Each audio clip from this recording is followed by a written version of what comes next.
And now, the best 60-ish seconds of your week. I couldn't bring myself to mention it, but last Saturday, as you were watching the best 60-ish seconds of your week, we passed from summer into fall, leaving behind my favorite part of the year and telling us that the Fall Classic is soon upon us and the baseball playoffs will begin this week. We're taping this early, so I don't yet know exactly how the playoff picture will work out, but you can see where my heart is. And this week we have the vice presidential debate. Now, ordinarily, people don't vote for vice president. They vote for the top of the ticket. But this is going to be an interesting vice presidential debate because it is, at this point anyway, the only one scheduled. And it's a real opportunity for J.D. Vance to show the American people that he is light years ahead of Tim Walz, and an opportunity to call out both Tim Walz and his running mate Kamala Harris on some of the issues on which they want to be on both sides, and to ask Tim Walz maybe why it's a good idea to have tampons in the boys' room and how he managed to mess up the riots in his state a few years back. There's really not much to be said beyond that because the issues surrounding Kamala Harris and her campaign now are abundantly clear. She has changed her position on virtually every issue without any word of explanation to the American people and is now going to hide away from the crowd, not answering questions in public press conferences and, once again, simply reading other people's words off of a teleprompter. And a couple of weeks ago, left-wing Democrat Senator from Connecticut, Blumenthal, told us that the American people were going to be shocked and appalled, his words, when they got to see the report of the Senate committee on what happened on July 13th in Butler, PA.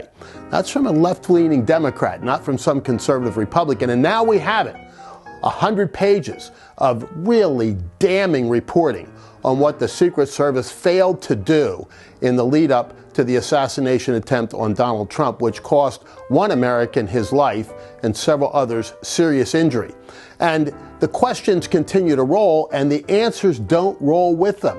Questions about as simple an item as why was he allowed to go on stage, knowing what they knew then, and why wasn't he pulled off stage when other elements became apparent?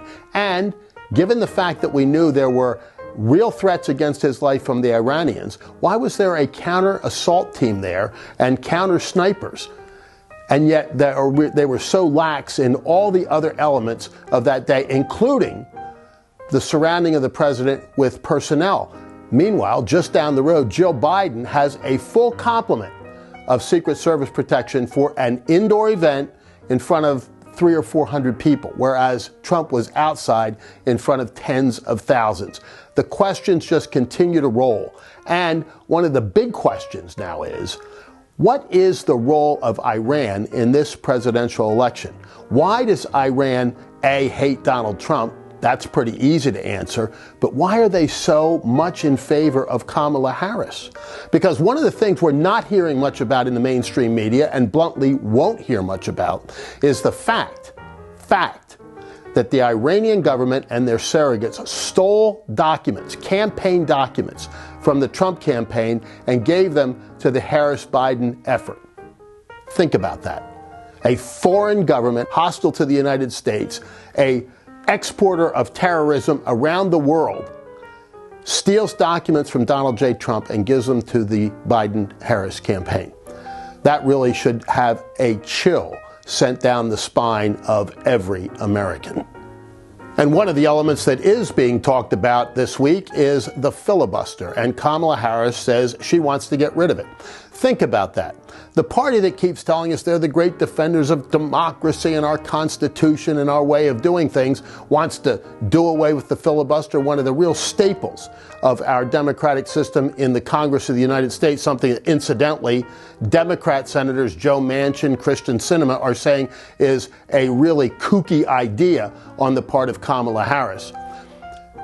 They are the ones that want to do away with the filibuster, who want to change the makeup of the Supreme Court, who want to change fundamental elements of the United States government to suit their political needs. And yet they tell us they're the great defenders of democracy. Think about that, because doing away with the filibuster would change the character of the United States Senate forever. And Democrats and Republicans have stood by the filibuster provisions, including Kamala Harris, who once upon a time said it was a good thing, but now maybe not so much. And who knows where she'll be in another week or so after there's some heat put on her over her most recent pronouncements. And back here in my home state, we have a hotly contested race for the U.S. Senate. Many of the polls now show it as tied up, but every poll shows it as a tight race, most of them within the margin of error, as Dave McCormick takes on Bob Casey, who has been in the United States Senate for 18 years, and prior to that served for a very long time in state government, 16 years in total, so almost 35 years in public office. And a lot of Pennsylvanians are asking, what's he done? And, of course, now we get two things from him. This greedflation thing that he's talked about, which economists from both the left and the right are saying is just kooky word salad, and his other great proposal to put more potato chips in the bag. And so what does he do to bolster his campaign this week? He brings in the person we sometimes call Pocahontas, Elizabeth Warren, one of the most far-left Democrats imaginable. Only Kamala Harris snuck to the left of her once upon a time for the honor of being called the most liberal senator in the United States Senate. Elizabeth Warren is as far out on the left flank as you can get.